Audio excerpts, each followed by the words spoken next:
Y mientras en la UE se están reconfigurando los equilibrios, en el mundo en general la tensión no hace más que aumentar. A miles de kilómetros hay otro punto de riesgo. Donald Trump e Irán están ahora en una fase de juego con fecha límite. La tregua termina el 22 de abril y para ese momento quedan apenas unos días. Mientras tanto, hay un bloqueo marítimo, el petróleo caro y amenazas de cerrar toda la región. Y en este contexto hay otra historia de la que se habla menos, pero que afecta directamente a la seguridad de Europa. La central nuclear de Zaporilla, la más grande de Europa, está ocupada.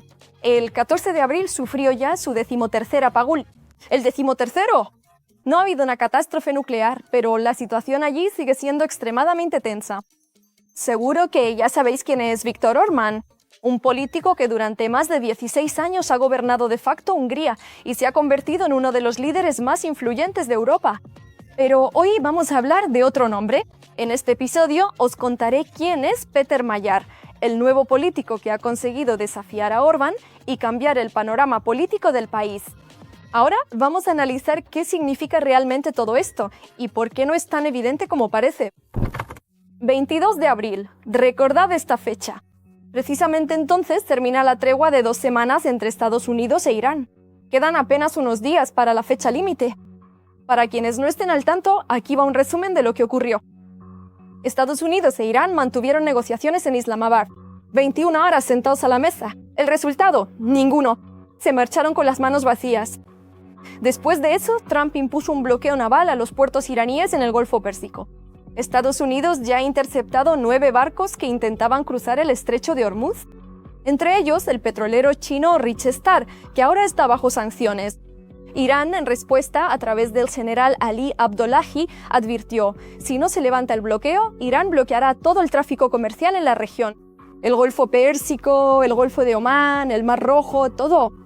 ¿Qué significa esto en la práctica? El petróleo ya cuesta cerca de $95 por barril.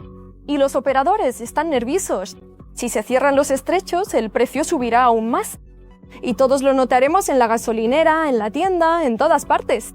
Pero paralelamente a las amenazas, avanza la diplomacia, y además de forma muy activa. Pakistán ha asumido el papel de mediador. El mariscal de campo Asim Munir voló personalmente a Teherán con un mensaje de Washington. Su delegación no está compuesta solo por diplomáticos. Junto a ellos viaja el ministro del Interior de Pakistán, Mohsin Naqvi. Al mismo tiempo, el primer ministro de Pakistán, Shehbaz Sharif, emprendió una gira de 4 días. Arabia Saudí, Qatar y Turquía están reuniendo apoyo regional para un acuerdo de paz. La portavoz de la Casa Blanca, Karine Jean-Pierre, declaró: Washington está muy implicado en las negociaciones y valora positivamente las perspectivas del acuerdo. Es muy probable que la segunda ronda de negociaciones se celebre en Islamabad. Pero hay un matiz. Irán ha puesto como condición previa el cese de los ataques israelíes contra Líbano antes de volver a sentarse a la mesa. Y ese mismo día, Netanyahu declaró que las FDI continúan los ataques contra Hezbolá y que él personalmente ha dado la orden de ampliar la zona de seguridad en Líbano. El jefe del Estado Mayor de Israel, Eyal Zamir, prometió: todo el sur del Líbano hasta el río Litani se convertirá en una zona de destrucción para Hezbolá. Israel oficialmente no es parte de las negociaciones entre Estados Unidos e Irán, pero de facto influye en todo. Trump, por su parte, sigue siendo optimista. El ministro de Finanzas de Estados Unidos, Scott Bessent, advirtió que, en caso de que fracasen las negociaciones, Estados Unidos está preparado para un equivalente financiero de los bombardeos. Las sanciones secundarias contra todos los que compren petróleo iraní o mantengan dinero iraní en bancos son una medida muy seria. 2 escenarios y solo unos días entre ellos. El primer escenario es el acuerdo. Entonces el precio del petróleo cae, se levantan los bloqueos y la región respira aliviada. El segundo es el fracaso. Entonces llegan las sanciones secundarias y se cierran los estrechos. El precio del petróleo se dispara y la economía mundial recibe un golpe. El 22 de abril pondrá todo en su sitio. Seguimos atentos. 13. Ese es el número de veces que la central nuclear de Zaporilla, la más grande de Europa, se ha quedado sin suministro eléctrico externo desde el inicio de la ocupación. El 14 de abril se produjo el 13º apagón. La central perdió su última línea externa de transmisión eléctrica. Los generadores de emergencia se pusieron en marcha y el suministro se restableció en 1 hora y media. Pero cada vez que esto ocurre, los expertos dan la voz de alarma.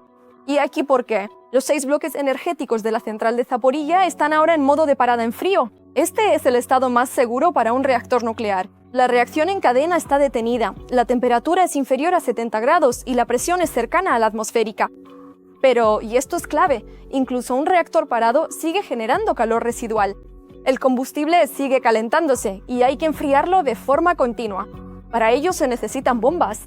Las bombas necesitan electricidad. Sin electricidad, la refrigeración se detiene. De esto habla directamente Oleg Dudar, ex jefe de la unidad operativa de la central nuclear de Zaporilla y experto en energía nuclear. En cada bloque energético hay 3 generadores diésel. Incluso un solo diésel en buen estado puede garantizar la refrigeración.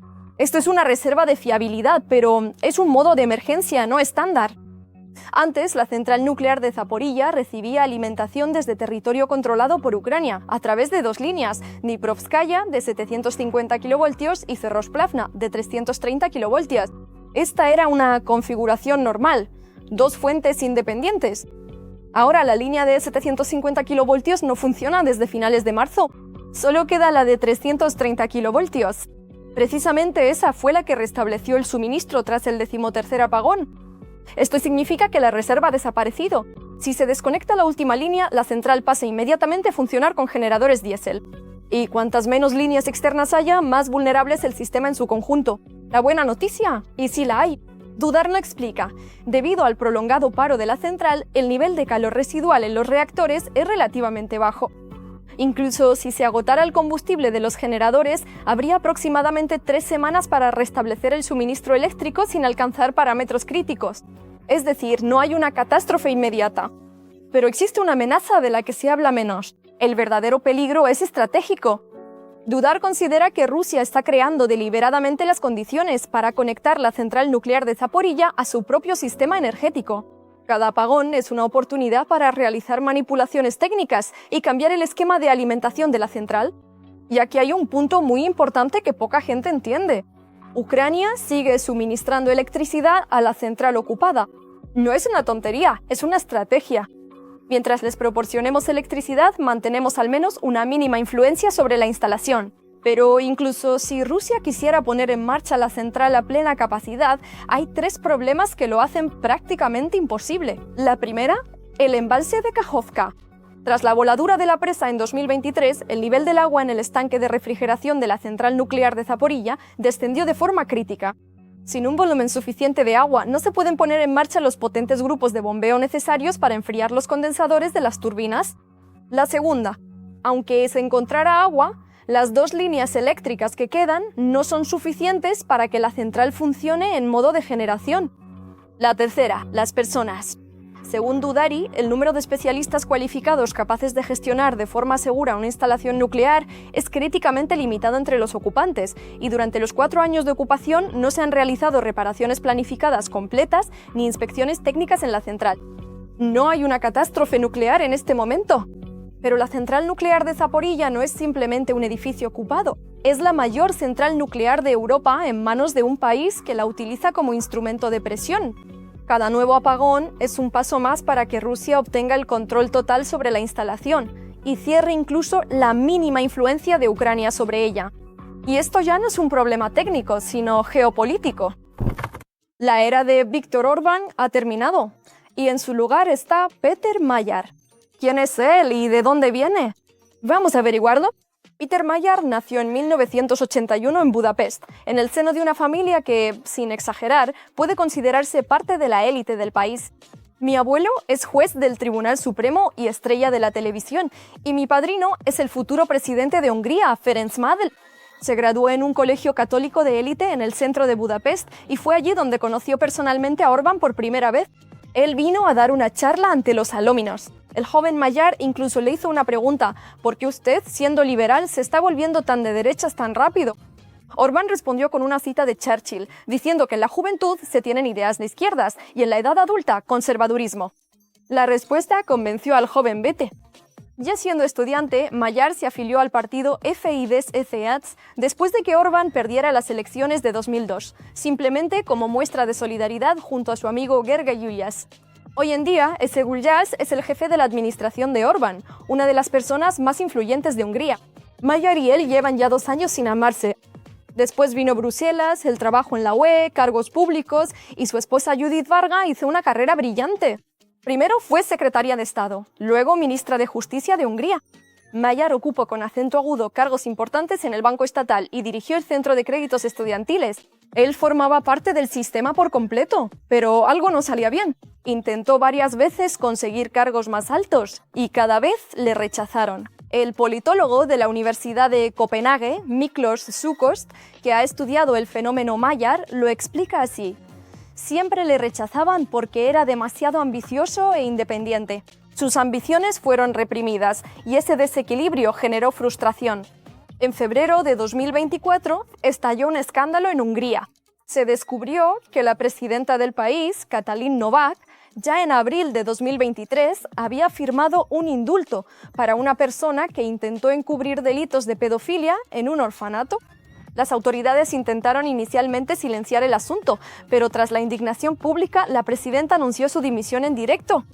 Junto a ella también se marchó Judith Bargal, la exesposa de Magyar. Ella firmó aquel decreto de indulto, así que también estuvo formalmente implicada. Y aquí es donde aparece Magyar. Menos de hora y media después de la dimisión de la presidenta, él renunció públicamente a todos sus cargos en las estructuras estatales y al día siguiente acudió al estudio de un canal independiente de YouTube. La entrevista duró casi 2 horas. No mencionó nombres concretos. Hablaba sobre el sistema, cómo está organizado, cómo se entrelazan en él la política, los servicios secretos y los negocios. Pero lo principal es que no sonaba como un revolucionario de las barricadas. Sonaba como un insider al que le ha cansado guardar silencio. Las visualizaciones del vídeo alcanzaron rápidamente los 2 millones. Para Ucrania, con 10 millones de habitantes, eso es algo increíble. Él mismo recordaba más tarde, las 2 primeras semanas fueron horribles. Lo perdí todo. Detuve todo en mi vida. Pero eso solo duró 2 semanas. Luego empezó otra historia. El 15 de marzo de 2024 es el Día de la Libertad en Hungría. Magyar llamó a la gente a salir a la calle. Acudieron 30.000 personas, más que cualquier partido de la oposición haya reunido en los últimos años. Cogió un partido casi muerto formado por 2 personas. Llamó Tisa al partido, por el río húngaro símbolo de la identidad nacional, como el de Dnieper para los ucranianos, y en pocos meses lo convirtió en una fuerza real. En las elecciones al Parlamento Europeo en junio de 2024, Tisa obtuvo casi el 30% de los votos y llevó a Bruselas a 7 diputados, encabezados por el propio Magyar. Y eso después de una campaña que prácticamente llevó él solo durante apenas 2 meses. La clave principal, viajes interminables por ciudades y pueblos. 4, 5 e incluso 6 reuniones al día. Incluso en lugares donde los políticos de la oposición no se habían presentado en años. El gobierno intentó detenerle por todos los medios posibles. La prensa progubernamental le llamaba a un 0 a la izquierda y un niñato. Intentaron abrirle una causa penal por un incidente menor en una discoteca. Insinuaban operaciones difamatorias al estilo ruso. Nada funcionó. Teflón, así lo describen los observadores. Ninguna acusación se le pega. Hungría ha sido durante años el principal obstáculo para el apoyo a Ucrania en la UE. Orbán era amigo de Putin, bloqueaba las sanciones y frenaba la ayuda financiera. El húngaro es diferente. En el verano de 2024 vino a Ucrania, visitó Bucha, depositó flores en el Memorial de los Defensores Caídos y se reunió con el director de Ojmadit tras el ataque ruso. ¿Abrirá él el camino para los 90.000 millones de euros en créditos de la UE para Ucrania? Por ahora, la pregunta sigue abierta. Pero la persona que durante años decía no, ya no está en el poder. Y eso ya es otra realidad. Gracias por vernos. Suscribíos a nuestro canal, darle a me gusta y escribid en los comentarios. ¿Creéis que el 22 de abril habrá finalmente una tregua?